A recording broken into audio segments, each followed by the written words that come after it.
اگر آپ چاہتے ہیں کہ ہماری ویڈیو بر وقت آپ تک پہنچ جائیں تو ہمارے چینل کو سبسکرائب کر کے بیل آئیکن کے بٹن کو دبا دیں اور ہمیں لائک اور شیئر بھی کر لیں۔ Thank you. الحمدللہ رب العالمین والصلاة والسلام علی محمد الامین۔ فاعوذ باللہ من الشیطان الرجیم، بسم اللہ الرحمن الرحیم۔ علامہ اقبال کی نظم ذوق و شوق کا آج ہم آخری پیراگراف پڑھ رہے ہیں، اس کو میں یہاں شیئر کر دیتا ہوں۔ تو وہاں پہ بھی اوپر بھی ساری نظم میں اور اس سے پہلے بھی نظم میں جو ہم نے پڑھی ہے مسجد قرطبہ، اس میں بھی اس لفظ پہ وہ زور دے رہی، اس لیے میں اس پہ زیادہ ایمفسائز کرنا چاہ رہا ہوں کہ ہمارے یہاں جو ہمارے شارحین ہیں انہوں نے اس کا بہت مختلف چونکہ بتاتے ہیں عشق سے متعلق یہ کیا ہے اور عشق رسول کیا ہوتا ہے اور عشق مصطفیٰ یہ کیا وغیرہ وغیرہ۔ تو میں آپ کو بتا رہا ہوں کہ علامہ اقبال کی مراد کیا ہے اس جذبے سے۔ ہم نے بڑی تفصیل سے مسجد قرطبہ میں اس کے بارے میں پڑھا ہے، اور اگر آپ چاہیں تو اس کی ویڈیوز چونکہ موجود ہیں آپ اس کو ضرور دیکھ لیں تاکہ اس کو آپ بالکل واضح ہوں، کیونکہ علامہ اقبال کا کلام پڑھنے کے لیے ہمیں یہ بالکل ازبر ہونا چاہیے۔ تو آپ دیکھیں وہ یہ کہہ رہے ہیں کہ یہ جو عقل کا اور عشق کا مارکا ہے، قدیم مارکا، یہ میرے ضمیر میں تازہ ہو گیا ہے، اور اس تازگی کے نتیجے میں اس نتیجے پہ پہنچا ہوں کہ عشق جو ہے، یہ جو جذبہ ہے، یہ جذبہ مجھے وہاں پہنچا دیتا ہے جو سر تسر خیر کا مقام ہے، اور وہ کیا ہے؟ مصطفیٰ۔ یعنی اس جذبے کے نتیجے میں جو کچھ حاصل کرتا ہوں وہ سر تسر خیر ہے، اور اس کو انہوں نے مستعار لیا ہے لفظ مصطفیٰ سے صلی اللہ علیہ وسلم۔ اور عقل جو ہے وہ سر تسر اگر خارج از عشق ہے، اگر اس جذبے سے خارج ہے، اگر حق سے خارج ہے، تو وہ تمام تر کیا ہے؟ ابو لہب ہو جائے گا، یعنی تمام خیر سر تسر کیا بن جائے گا؟ شر۔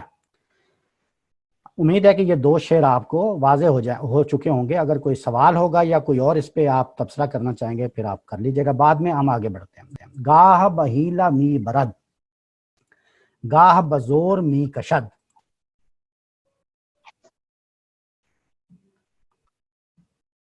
اچھا، یہاں پہ بھی میں نے ایک چیز نکالی تھی، یہ ان کی ایک اور نظم ہے حکومت الہی۔ ہاں، یہ بھی میں نے ایک چیز نکالی تھی آپ کو یہ دو شعر سنانے کے لیے عقل کے حوالے سے، کہ عقل کا کیا قصور ہے بیچاری کا۔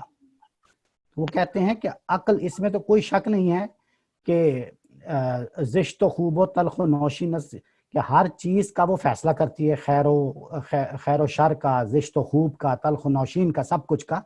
لیکن یہ دو شعر دیکھیے، وہ کہتے ہیں عقل خود بھی غافل از بہبود غیر۔ یہ دیکھیں، یہ بڑی بنیادی بات انہوں نے کہی، عقل خود بھی غافل از بہبود غیر، سود خود بیند نبیند سود غیر۔ عقل جو ہے وہ صرف اپنے آپ کو دیکھتی ہے، عقل خود بھی، صرف خود کو دیکھنے والی یہ عقل، غافل از بہبود غیر، دوسروں کی بھلائی سے غافل ہے، ٹھیک ہے؟ اور سود خود بیند، صرف اپنا فائدہ دیکھتی ہے، خود بیند، صرف اپنا سود سود کا مطلب کیا ہے؟ فائدہ۔ بیند اور نہ بیند یہ اس کا متضاد ہے، نہیں دیکھتی، بیند دیکھتی ہے، نہ بیند، بیند کیا چیز ہے؟ فعل مضارع ہے دیدن سے، تو بیند جو ہے وہ اپنا فائدہ دیکھتی ہے، نہ بیند۔ فارسی میں آپ جانتے ہیں کہ نون یا میم لگتا ہے اس کو نفی کرنے کے لیے، تو یہاں پہ نہ بیند، نہیں دیکھتی، سود غیر، دوسرے کا سود، دوسرے کا فائدہ۔ تو اب کیا ہے اس کا اصل؟ کیا کہتے ہیں؟ وہی حق بے نندہ سود ہما، کہ وہی حق جو ہے وہ بے نندہ ہے، وہ دیکھتی ہے سب کا سود۔ یعنی عقل کا اور وہی حق کا یہاں پہ تقابل کر رہے ہیں کہ عقل خود بھی جو ہے وہ تو صرف اپنا فائدہ دیکھتی ہے، لوگوں کا نہیں دیکھتی، مطلب پرست ہوتی ہے، لیکن وہی حق جو ہے بے نندہ سود ہما، در نگاہش سود و بہبود ہما، اس کی نگاہ میں، یعنی وہی حق کی نگاہ میں سود اور بہبود یعنی فائدہ اور فلاح سب کا برابر ہوتا ہے۔ یہ فرق ہے عقل میں اور وہی حق میں۔ تو یہاں پہ مصطفیٰ کہہ کے اصل میں انہوں نے وحی حق، یا جس طرح دوسری نظم میں انہوں نے حق کا نام لیا، تو یہ سراسر حق یا سراسر خیر، یہ صرف اسی وقت پیدا ہوتا ہے اگر آپ علم اور عقل کے ساتھ وہ جذبہ شوق پیدا کر لیتے ہیں۔ تو عشق ہے جو تمام تر خیر ہے، تمام تر مصطفیٰ ہے، اور عقل ہے جو تمام تر بولہب ہے۔ گاہ بہیلا می برد گاہ بزور می کشد، عشق کی ابتدا عجب عشق کی انتہا عجب۔ گاہ کا کیا مطلب ہے؟ گاہ گاہ کا مطلب ہے کبھی۔ گاہ تو بہت عام لفظ ہے نا، گاہ گاہ بتار کے سر زکریا کشیم، گاہ چاشنی زہر بہل کے حسن کشیم، گاہ تیغ بر حسین کشد کر بلائے ماں۔ گاہ، یہ گاہ جو ہے یہ ہم اردو میں بھی تو استعمال کرتے ہیں، گاہے بگاہے، ٹھیک ہے؟ تو گاہ بہیلا، بہیلا کا کیا مطلب ہے؟ بہانے کے ساتھ، ہیلا کہتے ہیں نا، ہیلا ہم اردو میں بھی استعمال کرتے ہیں۔ تو کبھی کبھار یہ بہانے کے ساتھ می برد مجھے اچک لیتی ہے، اچک لیتا ہے کون؟ عشق۔ گاہ بہیلا می برد گاہ بزور می کشد، کبھی تو بہانے سے مجھے اچک لیتا ہے اور کبھی کبھار زور کے ساتھ مجھے کھینچ لیتا ہے۔ کشد کیا ہے؟ کون بتائے گا؟ کشیدت سے فعل مضارع، ہم نے بات کی تھی نا، کش، کش مطلب کھینچنا، اس کا فعل مضارع ہے۔ گاہ بہیلا می برد گاہ بزور می کشد، کبھی تو مجھے بہانے سے کھینچ لیتا ہے اور کبھی مجھے زور سے کھینچ لیتا ہے۔ عشق کی ابتدا عجب عشق کی انتہا عجب۔ عشق کی ابتدا کیا ہے، عشق کی انتہا کیا ہے؟ دونوں عجب ہیں، کبھی بہانے سے کھینچتا ہے اور کبھی پھر زور سے کھینچتا ہے۔ یہ مجھے بتائیں کہ اس میں لف و نشر جو ہے مرتب ہے کہ غیر مرتب؟ لف و نشر مرتب ہے۔ اس کی وجہ یہ ہے کہ بہیلے سے وہ کھینچتا ہے جب اس کی ابتدا ہوتی ہے، ابتدا میں وہ کیا کرتا ہے؟ اس کو بہانے سے، بہانہ جو رہتا ہے، لیکن جب اس کی انتہا پہنچتی ہے تو پھر اس کے زور کے سامنے کوئی زور نہیں چل سکتا۔ سمجھ آ گئی آپ کو؟ لف و نشر مرتب اور لف و نشر غیر مرتب تو یاد ہے کہ وہ بھی یاد کرانا پڑے گا کہ ایک مصرے میں، شعر کے پہلے مصرے میں دو باتیں بیان کی، کوئی سی دو باتیں، شعر کے دوسرے مصرے میں اسی سے متعلق دو باتیں آ گئی، اگر وہ اسی ترتیب سے آئی ہیں، اوپر والے حصے کے نیچے اس کی وضاحت ہے تو اس کو، اور دوسرے حصے کے نیچے دوسرے کی وضاحت ہے تو اس کو کہتے ہیں لف و نشر مرتب، اور اگر کراس ہیں تو لف و نشر غیر مرتب۔ عالم سوز و ساز میں وصل سے بڑھ کے ہے فراق۔ عالم سوز و ساز میں، یعنی اس سوز و ساز کے عالم میں، سوز ہم نے بتایا تھا سوختن سے ہے اور ساز ہم نے بتایا تھا ساختن سے ہے۔ سوز و ساز، سوز کا مطلب ہے تپش، جلن، اور ساز کا مطلب ہے اس کی بناوٹ یا اس کی، یعنی معنوی اعتبار سے کہہ لیں خوش عالم میں سوز و ساز، یعنی ایک ایسی دنیا جو کیا کہنا چاہیے، کبھی خوشی کبھی غم۔ عالم سوز و ساز، عالم سوز و ساز، یعنی سوز و ساز کے اس عالم میں وصل سے بڑھ کے ہے فراق۔ اب یہ جو اوپر بات کی تھی نا کہ جبرائیل علیہ السلام کی آواز آئی ہے مجھے، آئی صدائے جبرائیل تیرا مقام ہے یہی، اہل فراق کے لیے عیش دوام ہے یہی۔ تو جبرائیل علیہ السلام نے علامہ اقبال کو یہ کہا کہ تیرا مقام کیا ہے؟ اہل فراق۔ تو اب اس آخر میں، نظم کے آخر میں فراق سے متعلق وہ کہہ رہے ہیں کہ یہ فراق جو ہے اس کو کوئی عام چیز مت سمجھنا، اس کے نتیجے میں جو عشق پیدا ہوتا ہے، اس فراق کے نتیجے میں، وہ آخری درجے کا عشق ہے۔ تو اصل چیز تو عشق ہی ہے، نظم کا اصل عنوان یا نظم کی جو کیا کہتے ہیں بنیادی تھیم جو ہے وہ تو عشق ہی ہے۔ یعنی وہ کہیں سے مسجد قرطبہ کی بات لے آئیں یا کوئی بات لے آئیں، عالم اسلام کی یا امت کی بات ہے، اصل بات کیا ہے؟ عشق۔ لیکن وہ کہتے ہیں جو فراق کے عالم میں عشق ہوتا ہے اس کا تو کوئی جواب ہی نہیں۔ عالم سوز و ساز میں وصل سے بڑھ کے ہے فراق، کہ فراق جو ہے وہ وصل سے کہیں بڑھ کے ہے. وصل سمجھتے ہیں نا، یعنی ملاقات، اور فراق ہجر یعنی بچھڑنا، دور ہونا. تو وصل میں مرگ آرزو، ہجر میں لذت طلب. اس میں دیکھیں اس شعر میں یہ کیا ہوتا ہے کہ ایک پہلے مصرے میں شاعر جو ہے وہ ایک مقدمہ قائم کرتا ہے، اور دوسرے مصرے میں اس کا استدلال پیش کرتا ہے. اس کو شاعرانہ استدلال کہتے ہیں. غالب کے یہاں یہ بہت ملتا ہے. تو یہاں پہ بھی ایک مقدمہ قائم ہوا. کیا مقدمہ ہے؟ کہ وصل سے بڑھ کے ہے فراق. یہ مقدمہ ہے، یہ بات ہے، وصل سے بڑھ کے ہے فراق. اس کے لیے استدلال آپ پیش کر رہے ہیں. استدلال کیا ہے؟ استدلال یہ ہے کہ وصل میں مرگ آرزو، وصل میں آپ کی آرزو کی موت ہو جاتی ہے. اگر وصل ہو گیا تو پھر کیا آرزو باقی رہی؟ پھر تو وصل ہو گیا، آرزو پوری ہو گئی نا، وہ تمام ہو گئی. اب کیا؟ تو آرزو کی موت ہے وصل. ہجر میں لذت طلب، ہجر جو ہے اس میں طلب کی لذت قائم رہتی ہے. ہر لمحے آپ آرزو کرتے ہیں، آرزو میں رہتے ہیں، اور اصل چیز ہے آرزو. اس آرزو میں رہتے ہیں کہ مجھے میرا وصل ہو. تو وصل کی طلب کی لذت جو ہے وہ فراق میں ہے. تو وصل میں خود وصل کی طلب کی لذت نہیں ہے، وہ مر جائے گی، آرزو ختم ہو جائے گی. عین وصال میں مجھے حوصلہ نظر نہ تھا،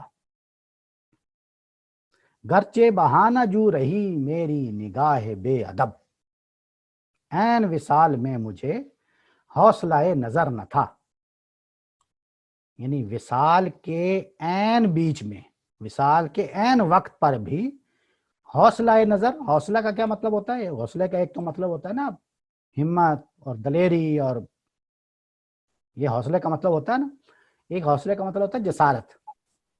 حوصلہ نظر نہ تھا یعنی مجھے نظر ڈالنے، محبوب پر نظر ڈالنے کی جسارت نہیں تھی مجھے عین وصال میں بھی. کیوں نہیں تھی جسارت؟ کیوں حوصلہ نہیں تھا؟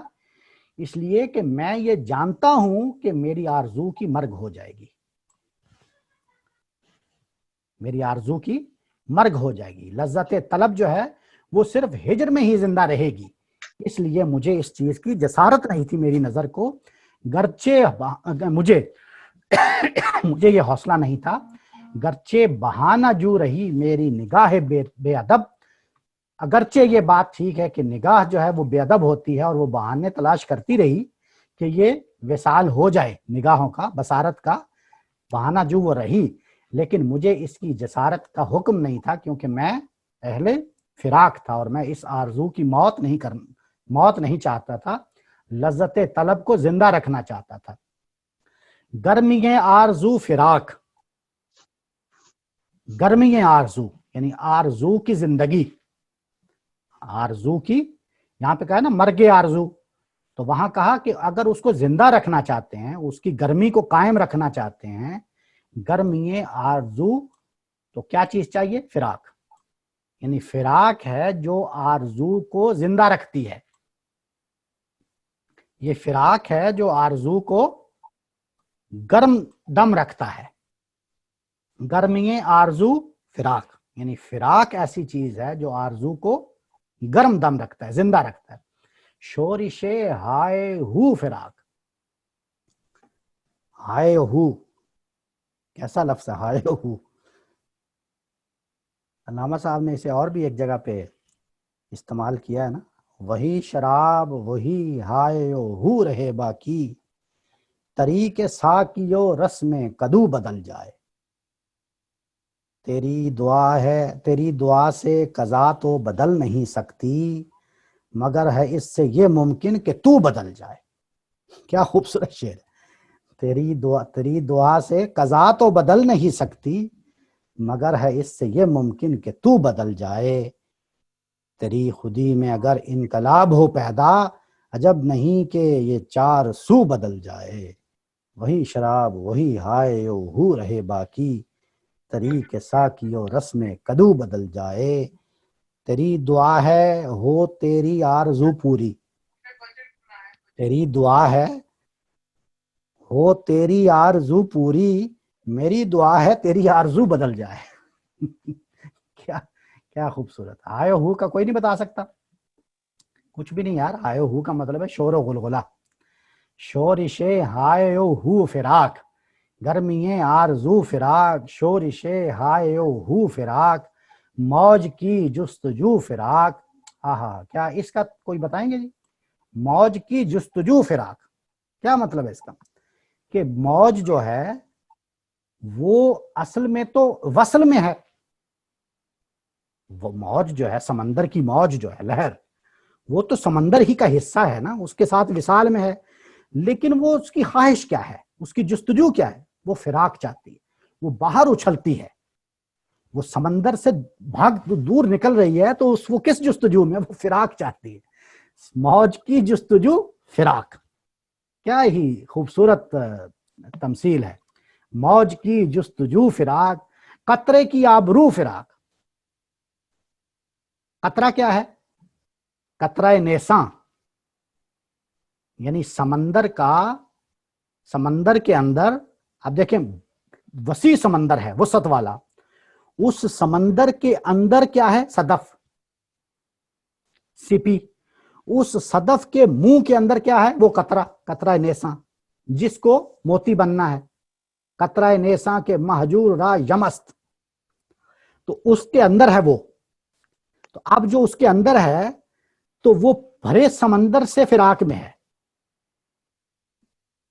اس کے اندر رہتے ہوئے، یعنی وصال میں ہوتے ہوئے فراق میں ہے. آپ سمجھ گئے آپ؟ تو یہ وہ کہہ رہے ہیں کہ اس کی آبرو یہی ہے کہ وہ فراق میں ہے. گرمی آرز، کیا خوبصورت چیزیں ہیں یہ، کہ گرمی آرزو فراق، شورش ہائے ہو فراق، موج کی جستجو فراق، قطرے کی آبرو فراق. یہیں پہ انہوں نے اختتام کر دیا ہے. مطلب یہ کہنا چاہتے ہیں کہ یہ فراق ہے جو باعث بنتا ہے اس آرزو کی گرمی کا، آرزو میں زندگی کا. اور آرزو کی زندگی جو ہے، آرزو کی زندگی جس سے لذت طلب بڑھتی ہے، وہ باعث بنتا ہے عشق کا. اور یہ عشق ہی ہے جو اصل چیز ہے، یہ عشق ہی ہے جو ساری بنیاد ہے، جو اصل جذبہ ہے.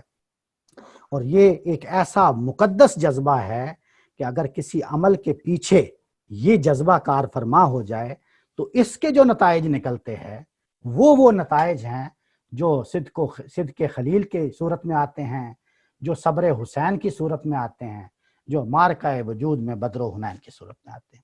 یہ وہ جذبہ ہے جو اصل میں جس کے لیے وہ منادی کر رہے ہیں علامہ صاحب، جس کے لیے وہ پکار کر کہہ رہے ہیں. اور یہی وہ چیز ہے، عشق. عشق عشق نہ ہو تو شرع دی بت کدائے تصورات. تو یہ ان کی نظم تھی جی، ذوق و شوق. وآخر دعوانا ان الحمدللہ رب العالمین. ایک بات یہ میں عرض کروں کہ یہاں عقل اور عشق کی بات ہو رہی ہے نا، جی اور عقل کو ابو لہب کہا جی جی اور عشق کو مصطفیٰ یا خیر ہی خیر. تو اصل میں بات یہ ہے کہ یہ ایسی ایک بات کہہ رہا ہوں میں کہ آپ نے اس عقل کو ایکسپلین کرنے کے لیے ایک دوسری نظم سنائی. جی. وہ نظم مشروط تو نہیں ہے نا اس کو سمجھنے کے لیے؟ نہیں مشروط نہیں ہے وہ. صرف اس نظم کو پڑھے گا تو حیران ہو جائے گا کہ بھائی یہ عقل کو اتنا برا کیوں کہہ رہے ہیں. اسی لیے میں نے ابتدا میں یہ کہا تھا کہ یہ اس میں تھوڑی سی کمپلیکسٹی ہے. بلکہ آپ دیکھیں گے کہ علامہ اقبال کے کچھ شارحین اس کے لیے کافی پریشان ہیں کہ وہ بڑی وضاحتیں پیش کرتے ہیں اور اس کو ان کو کوئی حل نہیں نکلتا کہ کیا کیا جائے. حالانکہ علامہ صاحب یہ کوئی اتنی بھی مشکل بات نہیں ہے کہ بڑے بڑے شارحین پریشان ہو جائیں. اس کی وجہ یہ ہے کہ علامہ، یہ تو میں نے چلو آپ کو فارسی کے کلام سے کچھ چیزیں بتا دی، وہ بھی میں اس لیے کرتا ہوں کہ ذرا چلو ایک تنوع بھی آ جائے گا. اور فارسی سے ذرا یہ ہوتا ہے کہ ایک دوسری بھی چیز کو دیکھنے سے زیادہ وہ ہو جاتا ہے، بندہ حظ بھی اٹھا لیتا ہے شاعری کا. لیکن ان کے اسی کلام میں ایسا نہیں ہے کہ اردو کے کلام میں بھی ان چیزوں کی وضاحت موجود ہے. ایسا یہ تو نہیں ہے کہ وہ علم سے یا عقل سے جو ہے وہ کوئی تنگ ہے یا اس کو کوئی برا سمجھتا ہے، ایسا ہرگز نہیں. وہ بالکل اس کی وضاحت اس میں موجود. جی آپا. کائنہ کاظمی صاحب سوال کریں. جی جی فیصل بھائی، مجھے ایک یہ جو تھا نا، لوح بھی تو قلم بھی تو جی تیرا وجود الکتاب، اس کی دوسری لائن اگر آپ سمجھا سکیں دے دو، آپ کی شکریہ بہت بہت. گنبد گنبد، آپ کی نہ رنگ تیرے محیط. ہاں جی، تیرے محیط میں حباب. جی گنبد آبگینہ رنگ. جی آبگینہ رنگ کا گنبد. آبگینہ مطلب پانی جیسا، پانی کے رنگ کا گنبد کس کو کہا ہے؟ اس کائنات کو یا اس عالم کو. یہ جو دنیا ہے اس کا جو پورا کا پورا وجود ہے، یہ ایسے لگتا ہے جیسے پانی کا بنا ہوا ہے. پانی کا رنگ ہے نا، جیسے آپ دیکھتے ہیں گلوب کو نیلے رنگ کا بناتے ہیں نا، گلوب جی جی نیلے رنگ کا بنانے کا کیا مطلب؟ وہ کہ سمندر کے رنگ کی وجہ سے وہ، یا اسی طرح یہ جو پوری کائنات کا یہ جو آسمان ہے، نیلا آسمان، ان گیسوں کی وجہ سے وہ پانی کا رنگ نیلے رنگ کا لگتا ہے. یعنی یہ قدیم سے یہ ہے آبگینہ رنگ. تو گنبد آبگینہ اگر آپ دنیا کا بھی لیں گے تو بھی، اگر پورے عالم کا لیں گے، پورے کائنات کا، تو بھی وہ ایک گنبد سا بن جاتا ہے. گنبد آبگینہ رنگ. جی تیرے محیط میں حباب. محیط کے میں نے دو مطلب بتائے تھے. ایک تو محیط کا مطلب ہوتا ہے سمندر. ٹھیک. تو تیرے سمندر میں پانی کا بلبلا ہے. یہ پورا گنبد، پوری کائنات کا گنبد تیرے سمندر کے اندر ایسی حیثیت ہے جیسی ایک حباب کی ہے، ایک بلبلے کی ہے. ایک اس کا مطلب یہ ہے. ایک مطلب اس کا یہ ہے، محیط کا مطلب ہوتا ہے احاطہ. سمندر بھی اس کا مطلب اسی سے نکلا ہے کہ آپ واللہ محیط بکل شیء، ہے نا، کہ اللہ ہر چیز کا احاطہ کیے ہوئے ہے. تو اس لحاظ سے تیرے محیط میں حباب کا مطلب یہ کہ پورا گنبد جو ہے، یہ پوری کائنات کا تیرے احاطے میں ایسا ہے جیسے ایک بلبلہ ہوتا ہے. تو یہ دونوں میننگ جو ہے، کچھ لوگ وہ میننگ لیتے ہیں، کچھ وہ لیتے ہیں، دونوں لے سکتے ہیں. تو یہ آپ صلی اللہ علیہ وسلم کے بارے میں کہہ رہے ہیں نا یہ؟ اصل میں اس میں بھی لوگوں کے اختلافات موجود ہیں. میں نے اس دن بھی ذکر کیا تھا. کچھ لوگ اس پوری نظم کو حمد سمجھتے ہیں، ٹھیک. وہ کہتے ہیں کہ یہ اللہ تعالیٰ کو کہا جا رہا ہے. اور ٹھیک. کچھ کہتے ہیں کہ نہیں، رسول اللہ کو کہا جا رہا ہے. تو یہ رسول اللہ کے لیے ہی ہے، نعت یا نظم ہے. یہ ٹھیک ہے. رسول اللہ ہی اس میں مخاطب ہیں اور انہی کے لیے یہ کہا گیا. ٹھیک. بہت بہت شکریہ فیصل، جزاک اللہ. ویلکم. اگر آپ چاہتے ہیں کہ ہماری ویڈیو بر وقت آپ تک پہنچ جائیں تو ہمارے چینل کو سبسکرائب کر کے بیل آئیکن کے بٹن کو دبا دیں اور ہمیں لائک اور شیئر بھی کر لیں. Thank you.